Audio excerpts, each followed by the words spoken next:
જય શ્રી કૃષ્ણ. હોપ કે બધા મજામાં હશો. લોંગ ટાઈમ પછી વિડીયો અપલોડ કરી રહી છું. વિડીયો જોઈને પેલું આગળનું જોઈને તમને ખબર તો પડી જ ગઈ હશે અમે શું જમવા માટે ગયા હતા. અમે ગયા હતા દીપ્તિબેનનું ઉંબાડિયું ખાવા માટે. અને આ પાછળની સાઈડ છે ને પહેલાં 3-4 માટલા પડ્યા હતા થઈ ગયેલા. અને ત્યાં એક ભાઈ કરતા હતા માટલા ઉપર લાકડા ગોઠવતા હતા ને એની બધી પ્રોસેસ ચાલુ હતી. લાસ્ટમાં હું તમને રિવ્યૂ આપીશ કે ઉંબાડિયું કેવું હતું, એનું મેન્ટેનન્સ કેવું હતું, જવાય કે ના જવાય એ લાસ્ટમાં હું તમને કહીશ. તો અહીંયા એક કૂતરું હતું, મસ્તીનું ડોગી હતું. કૂતરું તો ના કહેવાય, અને ડોગી કહેવાય. તો અને અહીંયા લાઈન તમે જોઈ શકો તો લાઈન જોઈને આઈડિયો થોડો ઘણો આવી ગયો છે કે કેવું હશે એનું. અને પ્રાંશુ આગળ આગળ ચાલતો હતો, એમ તો વેઇટિંગમાં અમારો બી 5th કે 6th નંબર હતો.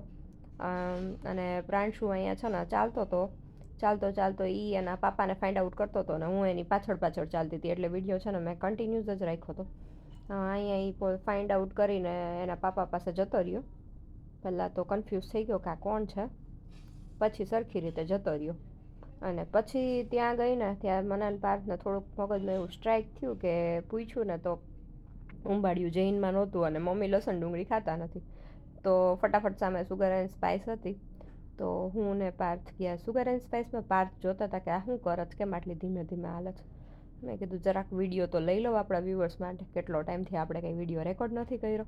પછી સુગર એન્ડ સ્પાઇસમાંથી મમ્મી માટે રાજ કચોળી લઈ આવ્યા અને પછી ફટાફટ ઉંબાડિયું આવી જ ગયું હતું ટેબલ પર. એટલે અમે જમવા બેસી ગયા હતા.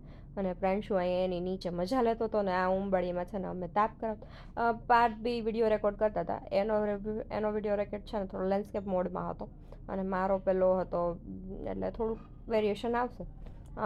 એક વિડીયો મેં એને પાર્થે રેકોર્ડ કરેલો હતો, એ બી આવશે થોડા ટાઈમમાં. હમણાં થોડુંક ટાઈમ ન મળતો વિડીયો એડિટિંગનો ને એવું. બસ જો મારો વિડીયો ગમ્યો હોય તો લાઈક કરજો, શેર કરજો. જય શ્રી કૃષ્ણ.